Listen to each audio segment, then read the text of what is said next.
Hello everyone, welcome to another review inside my shop here. I'm Derek, thanks for clicking on this video today. What we're going to be going over is another PULITUO tool. Sorry that I'm still probably butchering the name. This time it's a 12 volt tool and it's coming in another nice blow molded case.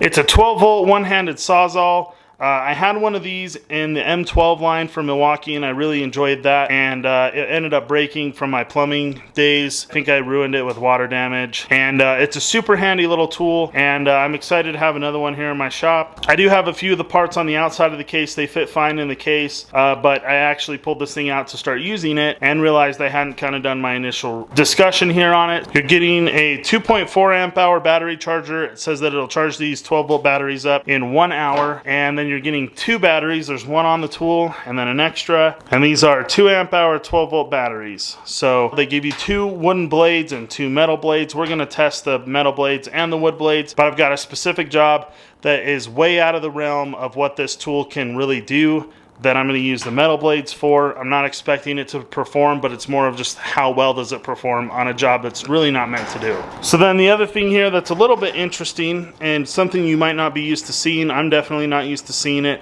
but it's actually a really good idea. This is essentially a clamping jaw. It kind of works similar to the dogs on a chainsaw, and you're supposed to be able to lock in like tree branches and wood and use this to trim trees with, which when I was doing plumbing, again, I used the Sawzall to cut tree roots all the time. That if I was digging around a tree, then I had my Sawzall right there next to me so I could cut out tree roots. And I think this is a pretty nice, neat little addition to it. It just slides in over this guard. So pretty neat. I think that's a good use for the Sawzall, and neat that they throw that in there. It's a good idea.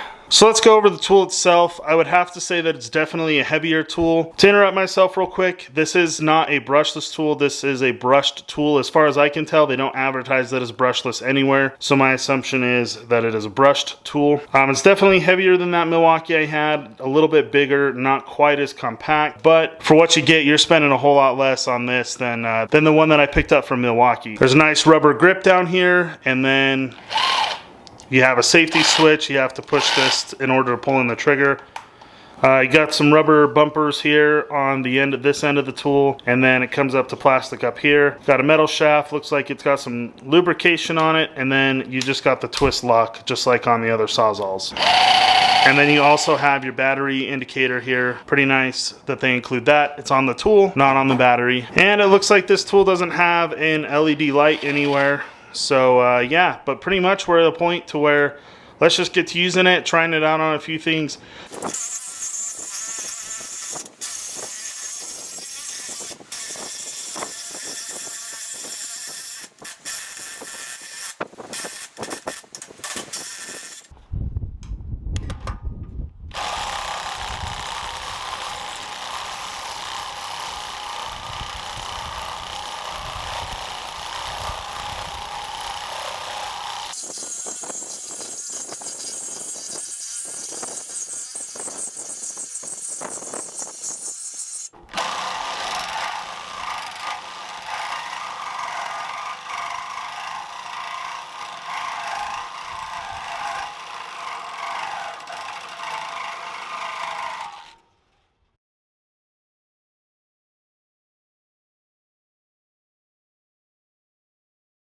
Alright, so I cut through those two, I would say they're like 1 by 2 inch pieces of rectangular tubing. The blade looks like it's still in pretty good shape, and supposedly the battery still has 3 bars on it, so it seems to be running pretty strong still. So I'm going to cut the other side off, and with the same battery, the same blade, and the same tool.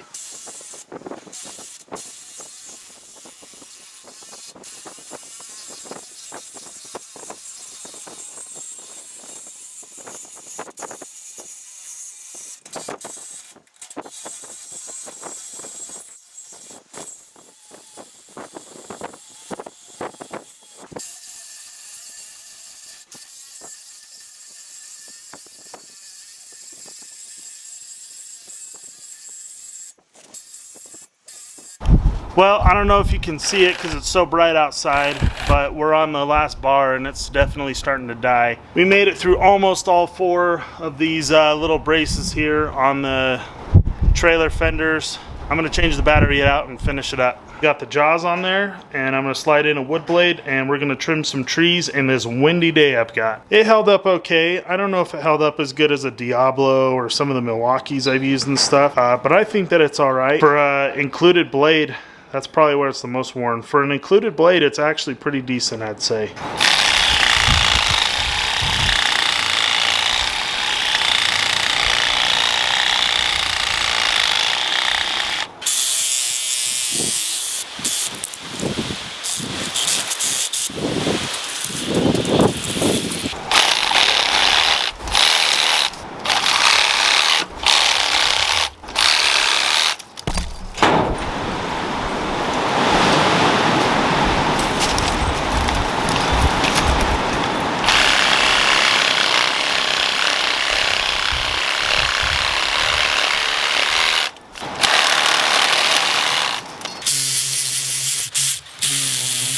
I had the opportunity to run this reciprocating saw quite a bit today. I ran through one full battery and about a half of the other. It says 3 bars, but I probably ran through roughly about half. It claims that there's a 1 hour charge time on the charger for these batteries.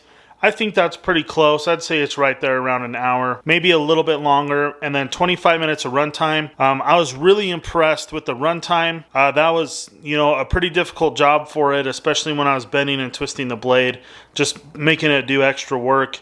Not necessarily on purpose, but just with the tight space that I had when cutting on the trailer. And I thought it was pretty impressive in that sense. It's definitely a decent tool. If I had to make a suggestion for like something to improve, you can see here that I got a little chip in the plastic. They should continue this rubber up over the top here so that there's a rubber bumper, kind of protecting the plastic up around the top, if that's possible. But that came from working on the trailer, and I was really hammering this thing. Like I said, I don't necessarily think that this tool is designed to do something like that. Did it do it? Yeah, it did it like surprisingly well. A bigger reciprocating saw would have done it faster, but I just wanted to kind of put this thing through its paces, not necessarily torture test it, but just really get a good feel for how it performs.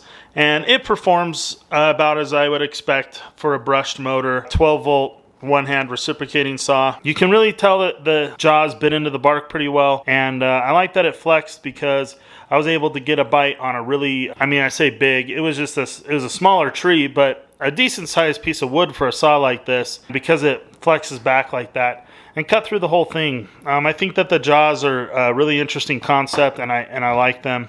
Overall, I think it's a pretty good tool. It's not the best out there, but it's definitely a viable option. It's definitely a solid option if you're looking to get into a reciprocating saw like this. I think it's a decent quality tool. I could not find anywhere whether this said it was brushed or brushless. I'm assuming it's brushed because if it is a brushless motor, everybody wants to make sure they tell you that. So I'm assuming it's brushed. Anyway, thanks for watching, everyone.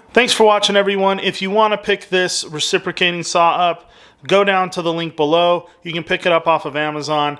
If you pick it up through that link, then my channel gets a little bit of a commission with no extra cost to you, just to help with the costs and time that I put into the YouTube channel and these reviews. And I'd really appreciate it if you do that. Thanks for watching this video. Give it the thumbs up and go down and click subscribe for me if you would. I'd really appreciate it. We'll see you in my next video.